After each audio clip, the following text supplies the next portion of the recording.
And finally, let's answer some frequently asked questions.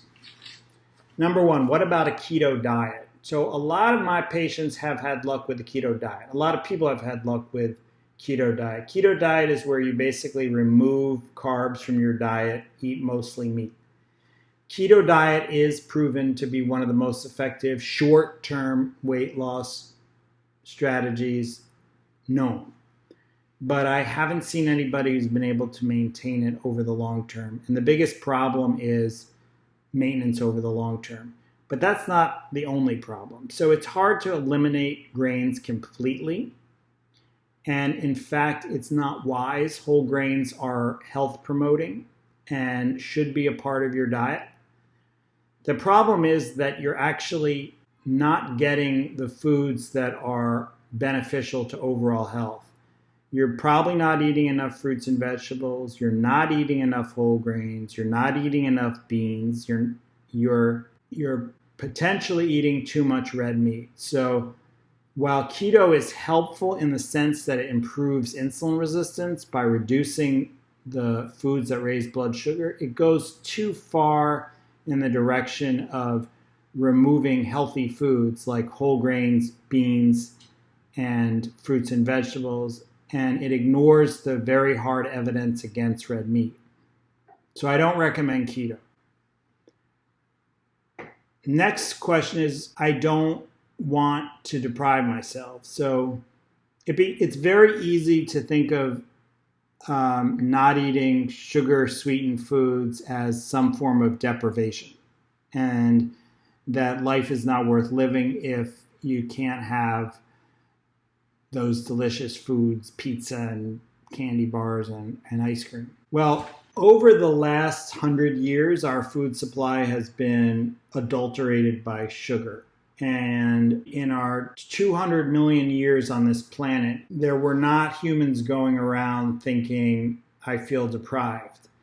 There were fruits in our environment that hit a 10 on a scale of 1 to 10 in our taste buds. They were the sweetest thing around, and eating them was as pleasurable as ice cream sundae. But because our food's been adulterated by added sugar and processed foods, and because we're constantly bombarded with marketing that these foods we deserve them and they're part of an enjoyable life, we discount the value of natural sweetness of foods that are naturally delicious, because our taste buds have actually been desensitized to what was used to be the sweetest thing on the planet, fruit. When you remove processed foods and sweetened foods from your diet, at first it feels like deprivation, but your taste buds actually turn over. Like you get new taste buds, the cells in your tongue replace themselves, and you actually recalibrate sweetness to the sweetest thing in your current diet. So if the sweetest thing in your current diet turns out to be berries and not Snickers bars, that berry is going to register a 10 on your sweetness satisfaction scale, whereas it was previously a 5 because it can compare it to Snickers bars. It's also like thinking of tobacco. Like people would say that what was life without a cigarette? But that is, now we look at that as, boy, they were duped by the tobacco industry.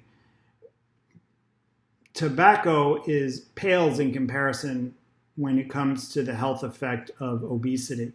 And pretty soon we'll be looking back and thinking people who equated sugar foods and convenience food with enjoyment and satisfaction were duped by the food industry.